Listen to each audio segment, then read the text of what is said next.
પ્રદેશના જે નેતાઓ છે તેમની સાથે આ ઘટનાના ક્રમને લઈ કે વાત થઈ હોય? નહીં, આવ્યો ઘણા બધાનો. મને એવું કહીશ તો ખરાબ લાગશે, પણ રાહુલજીનો ખુદ ફોન આવ્યો છે. રાજીવ સાતવજી સાથે પણ વાત થઈ છે. રાહુલજીએ રાજીવ સાતવજીના ફોનમાંથી પણ વાત કરી કે ઓલ ગુડ ને. મેં કીધું હા, કોઈ વાંધો નથી, આવું તો થયા કરશે. રાજનીતિમાં લોકો હુમલા કરાવશે, હુમલા કરશે અને હેરાન પરેશાન કરશે, પણ અમે ગરીબ લોકોની લડાઈ લડીએ છીએ, જે લડતા રહીશું. રાહુલજીનું શું સ્ટેન્ડ છે? તેમને શું કહ્યું છે? માફ કરવું કે પછી ફરિયાદ કરવી? કાયદાકીય રીતે આગળ વધવું? ફોનમાં ચર્ચા જ ના હોય ને ભાઈ, તમે ગરજબની ચર્ચા કરો. તો હવે કયા પ્રકારનો કાર્યક્રમ રહેવાનો છે? બસ હવે મારે પાછું બલદાણા જવાનું છે. બધા જગ્યાએ લોકોને જમવાની બધી વ્યવસ્થા કરેલી ગામને, એટલે એ લોકો નારાજ નથી કરવા માંગતા. આપ જોઈ રહ્યા છો, હાર્દિક પટેલ છે, તેઓનું નિવેદન છે કે તેઓની સાથે જે રાહુલ ગાંધીએ ઉપરાંત રાજીવ સાતવે પણ વાત કરી છે ને હવે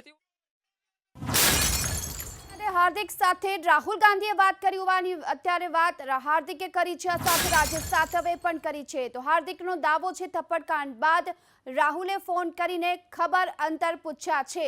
અને આ સાથે આપને એ પણ જણાવી દઈએ કે હાર્દિકે જાણવા જોગ રજૂઆત પોલીસ સ્ટેશનમાં કરી છે.